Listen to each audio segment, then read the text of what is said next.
Olá, gente. Tudo bem? Mais uma vez aqui para a nossa turma de 500 questões CESP. Hoje vamos para a nossa quarta aula e eu trouxe um material bem interessante. E eu fiz assim, para ficar, eu acho que até mais diversificado o trabalho.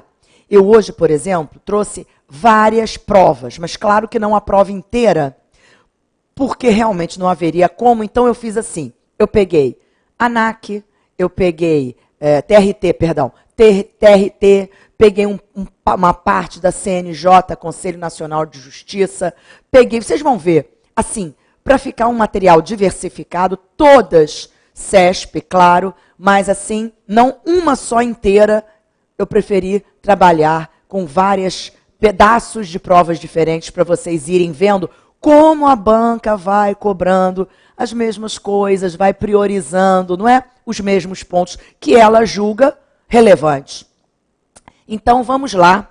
Nosso primeiro material é exatamente um pedacinho do TRT da 10ª região. Aquela questão, inclusive, que a banca cobra sempre, cobra muito, e vocês têm que treinar muito para não pecar, né, numa questão como essa. Então, vamos lá, gente. Questões TRT 10ª região. Os fragmentos que constituem os itens seguintes foram adaptados de trechos de notícias do sítio da OIT na internet. Julgue-os no que se refere à correção gramatical. Então, de novo, aquela questão de que CESP tanto gosta. Quando ele diz julgue-os quanto à correção gramatical, gente, tudo. Concordância, regência, pontuação, crase. Claro que aqui nós podemos comentar tudo. Lá na hora, se você encontrou um erro, você já está aliviado. Bom, encontrei um erro, eu estava até em dúvida quanto àquele verbo ali, quanto àquela palavra ali, se era com S, 2S, C cedilha, mas eu encontrei a palavra juiz com acento e eu tenho certeza que juiz não tem acento. Pronto, eu já sei que aquela alternativa é errada. Né? Então, aqui podemos nos dar ao luxo de comentar tudo, mas na hora da prova, você precisa pensar no tempo. Então, encontrou um errinho, tem certeza de que aquilo é erro mesmo? Você já marca a sua questão, não precisa, não é, ficar perdendo tempo. Então, vamos à questão número 1. E a 1 é grandinho, ó. As conclusões do relatório da OIT sobre desigualdades de gênero estimulam a ampliação das medidas de proteção social destinadas a reduzir a vulnerabilidade das mulheres e incentivam os investimentos em capacitação e educação, bem como a instauração de políticas que favoreçam o acesso ao emprego. O relatório enumera ainda uma série de diretrizes políticas para ajudar as comunidades a reduzir os preconceitos de gênero nas decisões relativas ao trabalho e a diminuir as disparidades de gênero no mercado laboral. Ai, Augusta, que indecisão. Está certo ou está errado? Está certa, gente. Não há erro de regência, não há erro de concordância, não há erro de ortografia, nem pontuação. Lembram-se que no outro dia, numa outra aula, não me lembro se foi na anterior ou na outra, nós falamos aquela história do ainda entre vírgulas. Poxa, Augusta, mas para que colocar ainda entre vírgulas? Uma palavrinha ali jogada entre vírgulas. Gente, muitas vezes a pontuação é feita com um objetivo de realce, de ênfase. Quer dizer, eu coloco aquela palavrinha entre vírgulas para realçar o seu valor no contexto, para dar ênfase àquela ideia. Simplesmente uma pontuação enfática, vamos dizer. Aqui nós temos o ainda, vejam. O relatório enumera ainda, quer dizer, ele parou ali, pôs o ainda entre vírgulas para enfatizar a ideia. E pronto, o número 1 aí, esse trecho está correto. Então, vamos colocar aqui. E eu não puxei a canetinha. Deixa eu puxar a canetinha aqui, vamos lá. Pronto, número 1, correta. Vamos a número 2. As taxas de desemprego das mulheres são mais altas do que as dos homens, em escala mundial, e não se prevê melhoras desse quadro nos próximos anos, segundo o relatório da OIT, que analisa as desigualdades de gênero em matéria de desemprego, emprego, participação na força de trabalho, vulnerabilidade e segregação setorial e profissional. Gente, número 2, errada. Temos erro aí. Vamos ver o erro. Ó. As taxas de desemprego das mulheres são mais altas. Ó, as taxas são mais altas, ok? O são concordando com o sujeito taxas. Então, as taxas de desemprego, né, são mais altas do que as taxas dos homens. E o que esse as acentuado está fazendo aí? Nada. Está errado. Para eu ter o as com acento, lembra? Eu falei isso com você, estou repetindo agora. Para você ter o as com crase, com acento grave, é porque você tem ali preposição a mais artigo as. E que elemento aqui pediu preposição a? Nenhum.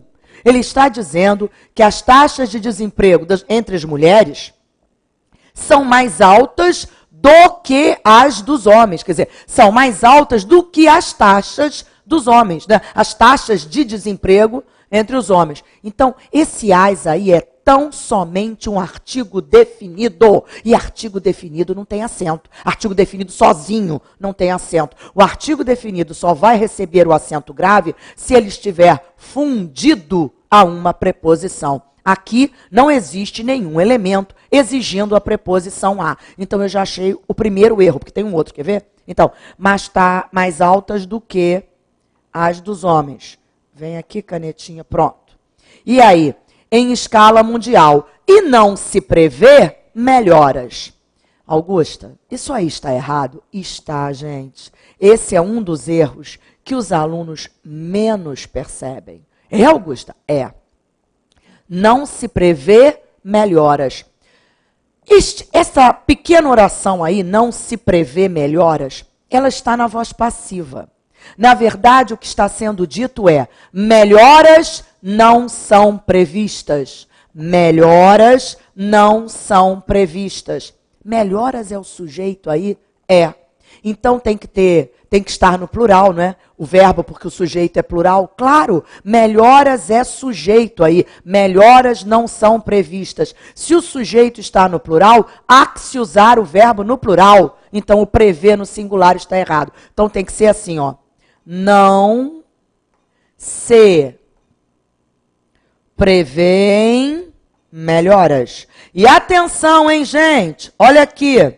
O prevêem sem acento. Lembrem-se que agora, depois da reforma, a dobradinha do E e a dobradinha do O não recebem mais acento. Eu enjoo, eu magoo, eu perdoo, eu abençoo, todos sem acento. Eles leem, eles creem, eles veem, eles preveem, tudo sem acento, tá? Mas o verbo teria que ficar obrigatoriamente no plural, porque, ó, melhoras é o sujeito. Isso aqui é uma passiva, gente. Este ser aqui é aquele tal do pronome apassivador. Então, ó, aqui errada também. Então, número 2, errada. Pronto. Claro que, na hora da prova, quando você lesse ali na segunda linha, aquele as com acento, você já marcaria errada, né, gente? Para que ficar buscando outras coisas? Questão número 3, vamos a ela. Antes da crise mundial, as diferenças entre homens e mulheres, no que diz respeito ao desemprego e à relação emprego-população, haviam se atenuado. Parei aí mesmo. O aluno que me ouviu explicando isso deve perceber esse erro. Veja bem, eu falei a vocês, existem, entre os possíveis erros de pontuação, existem 2 que são considerados gravíssimos, que são separar o sujeito do seu predicado por vírgula e separar o verbo dos seus complementos por vírgula. E aqui vamos ver de novo? Então vem comigo. Antes da crise mundial, vírgula, isso aí está perfeito. Por quê, Augusta? Porque antes da crise mundial é uma expressão adverbial de tempo. Quer dizer, quando aquilo acontecia antes da crise mundial. Quando eu desloco uma expressão adverbial, não é? Mudo de posição, joguei-a para o início da frase, pronto, isolei com vírgula. Perfeita essa vírgula, não é essa que está errada. Vamos em frente. As diferenças entre homens e mulheres, veja bem que agora vem o sujeito, ó. As diferenças entre homens e mulheres. Aí ele acrescentou alguma coisa aí no meio. Ele inseriu alguma coisa aí no meio. Abriu, colocou a vírgula. No que diz respeito ao desemprego e à relação emprego-população. Gente, Augusto, esse A com acento está certo? Sim, está, porque ele está dizendo no que diz respeito, e o que diz respeito a. Então ele tem A mais O ao desemprego, e A mais a relação emprego-população. Está perfeito esse acento grave. O problema não é com ele. Aí ele diz assim, as diferenças entre homens e mulheres, vírgula, no que diz respeito ao desemprego e à relação emprego-população, haviam se atenuado. Gente, olha só, as diferenças haviam se atenuado. Então, o que essa vírgula depois de mulheres está fazendo? Está separando o sujeito do seu predicado, do seu verbo que está lá na frente. Haviam se atenuado. Então, na verdade, o que você tem que fazer é colocar no que diz respeito ao desemprego e à relação emprego-população, entre vírgulas. Vou repetir. O que você tem que fazer é colocar aquele trecho entre vírgulas. Uma vírgula só como está errado, porque está separando o sujeito do verbo. Deu para entender? Então vem comigo, ó. As diferenças entre homens e mulheres, vírgula. Aí eu joguei isso no meio. No que diz respeito ao desemprego e à relação emprego-população. E aí, vírgula de novo. Haviam se atenuado. Agora sim. Nas economias avançadas, vírgula, a crise parece haver afetado os homens nos setores que dependam do comércio mais do que as mulheres, que trabalham em saúde e educação. Nos países em desenvolvimento, vírgula, as mulheres foram particularmente afetadas nos setores relacionados com o comércio. Gente, relacionados ao comércio ou relacionados com o comércio. Tudo bem aí. O problema está lá em cima mesmo. Então, a número 3, errada. Ok? Muito bem. E aí, agora, essas 3 questões eu tirei da prova do TRT da 10ª região. Agora vamos pegar um pedaço da prova do MPU, Ministério Público da União, 2013, tá bom? Então vamos a ela. A parte da natureza varia ao infinito. Não há no universo 2 coisas iguais. Muitas se parecem umas às outras, mas todas entre si diversificam. Os ramos de uma só árvore, as folhas da mesma planta, os traços da polpa de um dedo humano, as partículas do mesmo pó, as raias do espectro de um só raio solar ou estelar.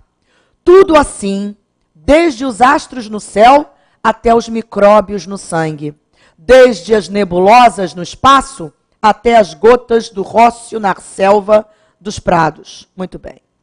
A regra da igualdade não consiste senão em quinhoar desigualmente aos desiguais na medida em que se desigualam. Nossa desigualdade social, proporcionada à desigualdade natural, é que se acha a verdadeira lei da igualdade. O mais são desvarios da inveja, do orgulho ou da loucura. Tratar com desigualdade a iguais ou a desiguais com igualdade seria desigualdade flagrante e não igualdade real. Essa blasfêmia contra a razão e a fé, contra a civilização e a humanidade, é a filosofia da miséria. Executada, não faria senão inaugurar a organização da miséria. Se a sociedade não pode igualar os que a natureza criou desiguais, cada um, nos limites da sua energia moral, no entanto, pode reagir sobre as desigualdades nativas, pela educação, atividade e perseverança. Tal a missão do trabalho. Muito bem, Rui Barbosa, oração aos moços. Augusta, que texto um pouco difícil, um pouco... Gente, olha só, vocês sabem que muitas vezes as bancas escolhem textos de jornais, de revistas, né, sobre assuntos muito atuais, sobre o que está acontecendo no Brasil e no mundo no momento.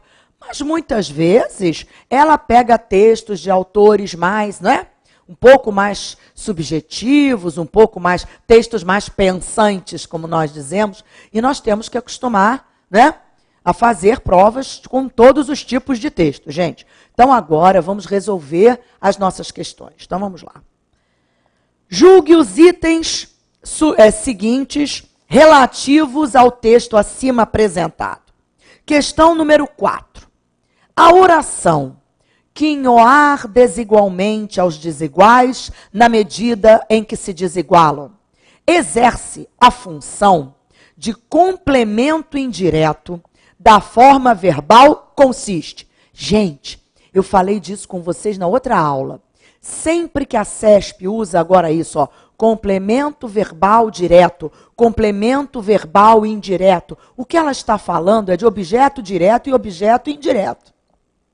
Só que ela está usando muito mais essa nomenclatura complemento verbal direto, complemento verbal indireto, do que objeto direto e objeto indireto, mas são a mesmíssima coisa. Então vem comigo.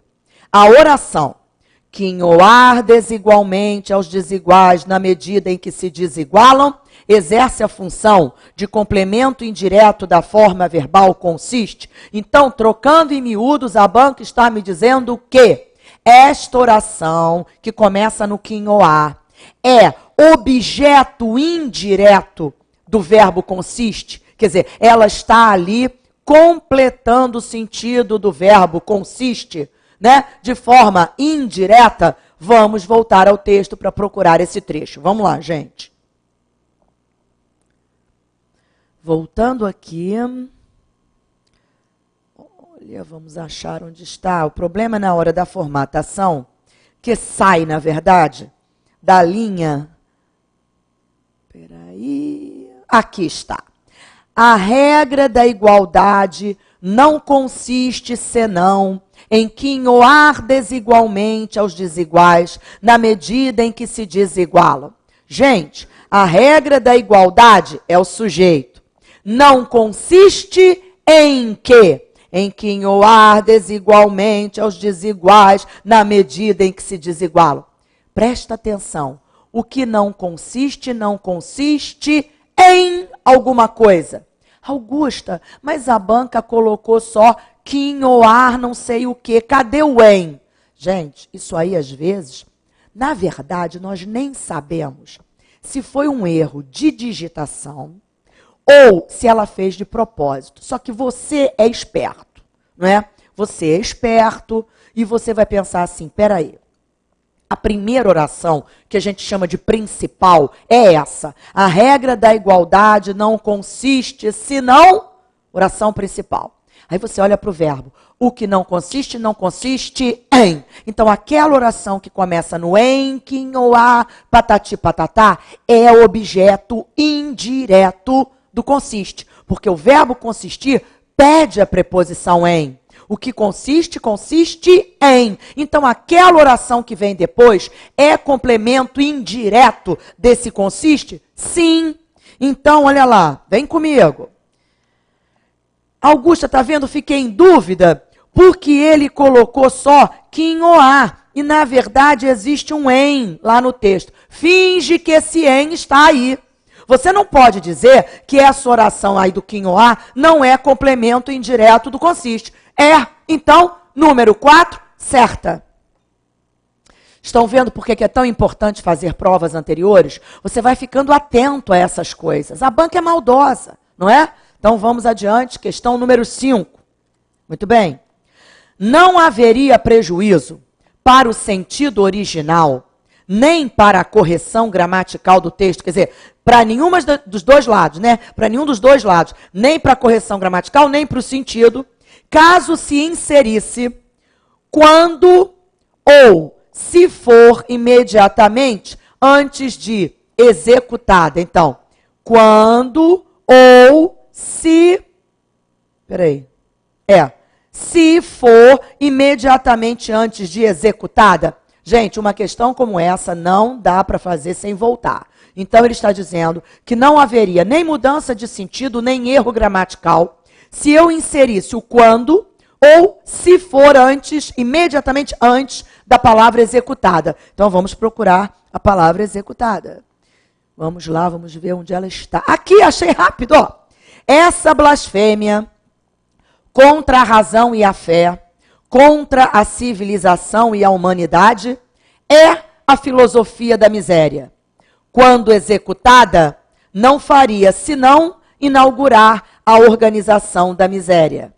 Essa blasfêmia contra a razão e a fé, contra a civilização e a humanidade, é a filosofia da miséria. Se for executada, não faria senão... Se for executada, não faria... Gente, ó.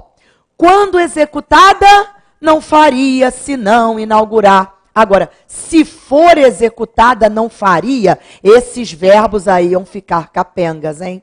Por isso ela falou de sentido e correção gramatical. Então, gente... Presta atenção, ele está dizendo que não haveria prejuízo. Haveria sim. Porque se eu digo, se for executada, não faria. Quer dizer, se for executada, não fará. Ou se fosse executada, não faria. Então, a número 5, errada. Muito bem. Vamos à questão número 6. No texto que se classifica como dissertativo ou argumentativo. Vamos lembrar isso rapidinho, gente? Texto dissertativo é aquele em que o autor trata de um determinado tema, de um assunto. Foi dado ao autor, ou ele escolheu um tema, um assunto, e sobre ele vai discorrer. Argumentativo é aquele texto em que o autor fala sobre o assunto, mas opinando, defendendo um ponto de vista, tentando convencer o leitor daquele ponto de vista. Esse é o texto dissertativo argumentativo. Então ele diz aqui, no texto que se classifica como dissertativo argumentativo, e ele você observou que ele defendeu o ponto de vista dele sobre igualdade, desigualdade, enfim. O autor constrói, por meio de recursos que incluem o uso de exemplos e a repetição de estruturas e de elementos lexicais, quer dizer, palavras. Elementos lexicais são palavras, estruturas. Então, olha bem, o autor constrói, por meio de recursos que incluem o uso de exemplos, a repetição de estruturas e de elementos lexicais, os argumentos que sustentam a ideia de igualdade por ele defendida. Gente, olha aqui. Veja que ele diz aqui, ó. A regra da igualdade não consiste senão em quinhoar desigualmente aos desiguais, na medida em que se desigualam. Nessa desigualdade social, proporcionada à desigualdade natural, é que se acha a verdadeira lei da igualdade. O mais são desvarios da inveja, ele está exemplificando, do orgulho, da loucura. Tratar com desigualdade a iguais, ou a desiguais com igualdade, seria desigualdade flagrante e não igualdade real. Ele já está defendendo o ponto de vista dele. Essa blasfêmia, vê que ele chama de blasfêmia.